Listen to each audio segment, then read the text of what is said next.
ខ្ញុំបានឈ្មោះសំបញ្ញស័ក្តិខ្ញុំបានបញ្ចប់ការប្រឡងលើកទី2ដោយជោគជ័យខ្ញុំជាអតីតសិស្សមកពីវិទ្យាល័យដំមករាខេត្តសៀមរាបហើយក៏ទៅតែប្រឡងបញ្ចប់មធ្យមសិក្សាទុតិយភូមិឆ្នាំ2025បច្ចុប្បន្នខ្ញុំកំពុងបំពេញការងារជាបុគ្គលិកខាត់ការផ្នែក IT Technical Support នៅក្នុងក្រុមហ៊ុន Casbis Technology ដែលជាក្រុមហ៊ុនផ្ដល់នៅកម្មវិធីដំណោះស្រាយអាជីវកម្មឈានមុខគេនៅកម្ពុជាហើយនឹងផ្ដល់ឱកាសជាចំណេះដឹងមូលដ្ឋាននិងបទពិសោធន៍ព្រមទាំងការអភិវឌ្ឍជំនាញជាក់ស្ដែងនៅក្នុងវិស័យបច្ចេកវិទ្យាព័ត៌មាន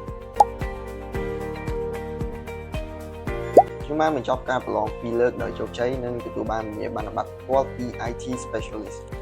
ពីការប្រឡងលើកទី1នៅថ្ងៃទី26វិច្ឆិកាឆ្នាំ2025លើមុខជំនាញ Network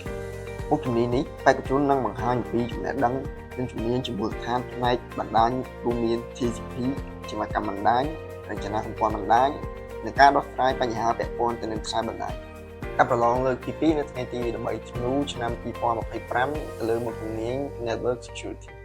សម្រាប់មុខជំនាញនេះបេក្ខជននឹងបង្ហាញអំពីចំណេះដឹងនិងជំនាញជាមូលដ្ឋានផ្នែកសន្តិសុខសុវត្ថិភាពរួមមានការយល់ដឹងអំពីគោលការណ៍ស្នូលសន្តិសុខសុវត្ថិភាពនៃប្រព័ន្ធប្រតិបត្តិការបណ្ដាញនិងឧបករណ៍ព្រមទាំងការអនុវត្តលើការប្រើប្រាស់កុំព្យូទ័រដោយសុវត្ថិភាពផលទាំងនេះបង្ហាញឲ្យឃើញពីការខិតខំប្រឹងប្រែងរបស់ខ្ញុំនិងការបដិញ្ញាចិត្តនៃការសិក្សានិងអភិវឌ្ឍជំនាញវិជ្ជាជីវៈក្នុងវិស័យបច្ចេកវិទ្យាព័ត៌មានបន្ថែមពីនេះខ្ញុំមានផែនការបន្តការសិក្សានិងប្រឡងយកវិញ្ញាបនបត្រលើមុខជំនាញ Device Configuration and Management ដើម្បីអភិវឌ្ឍជំនាញនិងសមត្ថភាពក្នុងការឈានទៅរកអាជីពជា IT Technical Support Specialist នាពេលអនាគតបើសិនជាអ្នកទៅបញ្ចប់ការសិក្សាហើយមានចំណាប់អារម្មណ៍ចង់